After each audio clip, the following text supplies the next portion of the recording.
Good evening, ladies and gentlemen. Welcome to Drux Milan Unboxing. Tonight we're going to be chatting about what I think is potentially the best fight so far of a young 2021. Now, all boxing fans are familiar with a long tradition of Mexican warriors. We can go and look at Salvador Sanchez, a bit more recent Julio Cesar Chavez Jr., and then guys like Marco Antonio Barrera, Eric Morales, Juan Manuel Marquez came along. And today, of course, we have Canelo Alvarez, and there's, of course, plenty more. Alvarez is a big cash cow right now in boxing, a big Mexican star, but there's some of the lighter weight fighters also looking to make a name for themselves. And we are short of a new Eric Morales, Marco Antonio Barrera type rivalry. And it's a tall order, but one always hopes, and perhaps we will get it on Saturday at the MGM Grand in the bubble. And I think it's a fight that can't miss. I'm sure we're going to get a good fight. Because the style should blend to make for a fantastic fight. On the one hand, we've got Miguel Berchelt. He'll be defending his WBC Super Featherweight World title against former WBO Featherweight champion Oscar Valdez. Now, two real Mexican warriors. If we look at Berchelt, he came from, I won't say obscurity, but as an underdog. In 2017, if I remember correctly, he upset Francisco Bandito Vargas with an 11th round stoppage when Vargas was deemed unable to continue, too many cuts, and it was an absolute war. And he went on and he made 6 title defenses, among them a win over former champion Takashi Miura. Stoppages over were always tough, Mickey Roman as well as Vargas in a rematch. Now, if over this weekend when we had Josh Warrington getting upset by Mauricio Lara, if it shows us one thing, don't dismiss a guy with one first round knockout loss somewhere in the back of his career. Lara had a first round knockout loss, so did Berchelt against a reasonably unknown fighter. So people dismissed him before he fought Vargas, and he's developed into a fine champion. And he is taking on Oscar Valdez. Now, Valdez is undefeated, 28-0, 22 knockouts. Berchelt, 37-1, 33 knockouts. High knockout percentages, both these guys can punch. So Oscar Valdez also made 6 defenses of the WBO featherweight belt. And Vargas is a swarming pressure fighter. He likes to come forward and he likes to throw punches in the real Mexican style. He's nice and compact. He's got a bit of a bob and weave kind of head movement. He does have some good defensive head movement when he is in the pocket. And what I like most about him, he's got a lethal left hook. He's got a fantastic left hook to the body and fantastic left hook to the head. And both these guys, Berchelt and Valdez, have that Mexican fighting art. Valdez fought with a broken jaw and won against Scott Quigg, and Berchelt has also battled through some wars, so they both got a lot of heart. But I'd say that Valdez, he fights more one way. He swarms over you, and if you move well, he's going to become this sort of stalking kind of puncher. And if I look contrast that to Berchelt, he's a slightly taller guy with a reach advantage.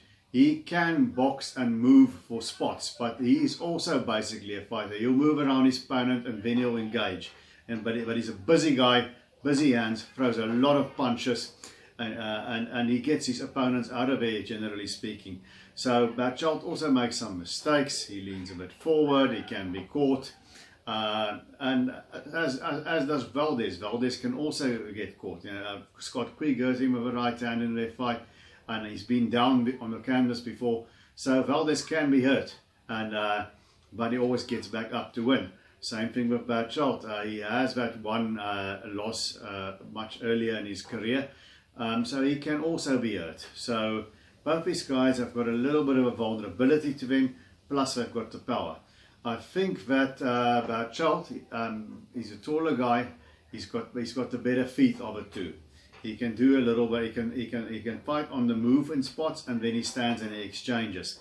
When he exchanges, he leaves himself open a lot of the time. But it's a question of his offense being his defense. So he opens up on his opponent. He likes to finish his combinations to the body, and that is where he's dangerous, but it's also where he's vulnerable. So Oscar Valdez he will have to look to keep this fight on the inside. I don't see him winning it on the outside or the mid-range. That's where Berchelt is at his most dangerous. Oscar Valdez needs to get right up into Berchelt's grill, work that body. And when Berchelt opens up, which he will, I can't envision Berchelt boxing on the fly for 12 rounds. He might do it for a round or two, but at some point or another, he's going to have to stand, and he's going to have to trade. And that is where Valdez can look for the opening, especially for his left hook.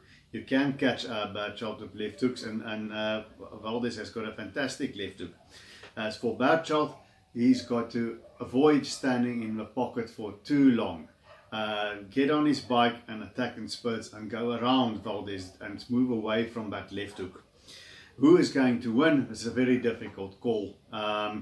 Both these guys got the heart. Both of them can punch. Both can be hurt. I would not be surprised with a knockout win for either fighter. I would not be surprised with a points win for either fighter. For me, I just think Berchelt is maybe slightly quicker, and he's got slightly better feet. He's going to get caught at some point by Valdez, and then it's a question of whether he's going to survive it. But it is at the higher weight. Valdez is coming up from featherweight, and I think that makes me lean just towards Berchelt to continue being the champion. So I think it will be a terrific fight, because Berchelt will move here and there, but he's not a jab and move specialist. They're going to exchange in spots, and there's going to be protracted exchanges, and I think both guys are going to be hurt at certain stages, and it will become a war of attrition.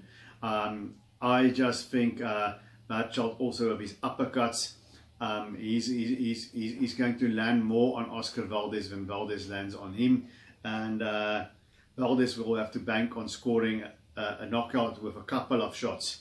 And I don't know if he punches quite that well at super featherweight that he did at featherweight. So very tentatively, I'm going to go for Miguel Berchelt to stop Oscar Valdez somewhere around the 8th or the 9th round in an all-out war. That's my pick, and it would be interesting to hear who you guys got in this fight. To leave a comment down below. I would like to see who you think is going to win, but I think we're up for a great fight, and I'm really looking forward to seeing Miguel Berchelt and Oscar Valdez go at it on Saturday night. Until we see each other again, remember to keep those gloves up.